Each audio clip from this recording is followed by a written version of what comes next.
Hello அனைவருக்கும் வணக்கம்.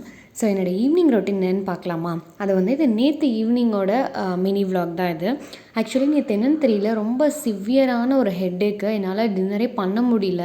அந்தளவுக்கு ஒரு ஹெட்டேக் இருந்தது. நான் அவர் ஆஃபீஸ்லேருந்து வரதுக்கு முன்னாடி மெசேஜ் அனுப்பிச்சிட்டேன், இன்றைக்கி என்னால் பண்ண முடியாது, எனக்கு ரொம்ப ஹெட்டேக்குன்ட்டு.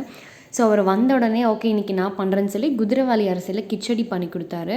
ஸோ அதாவது ஹெல்தி வெர்ஷனை நோக்கி கொஞ்சம் போயிட்டுருக்கறதுனால இது அதுக்கான ஒரு ஸ்டெப்புன்னு வச்சுக்கோங்களேன். ஸோ குதிரைவாலி அரிசியில் பண்ண கிச்சடி ரொம்ப ரொம்ப சூப்பராக டேஸ்டியாக வந்தது. அண்டு சாப்பிட்டு முடிச்சுட்டு எனக்கு ஒரு தலைவலி இல்லை மைண்ட் அப்செட் அப்படின்னா எனக்கு ஒரு வாக் போனால் கொஞ்சம் நான் ரெஃப்ரெஷிங்காக ஃபீல் பண்ணுவேன். அப்படி என் பக்கத்து ஸ்ட்ரீட்லேயே அந்த ஊரில் இந்த பெங்களூரோட அழகே இந்த மரம் தான் சொல்லலாம். அந்த மாதிரி அந்த ஸ்ட்ரீட்டில் சூப்பராக மரத்தோட அந்த நைட் வாக் ரொம்ப ரெஃப்ரெஷிங்காக இருக்கும். அண்ட் இப்படி தான் என்னோடய டே போச்சு. அந்த வாக் போனோடனே எனக்கு ரொம்ப ரிலீஃபாக இருந்தது. அண்ட் இதுதான் இன்றைக்கி ஈவினிங்கோட ரொட்டீன். ஸோ சப்ஸ்கிரைப் பண்ணிக்கோங்க மறக்காமல்.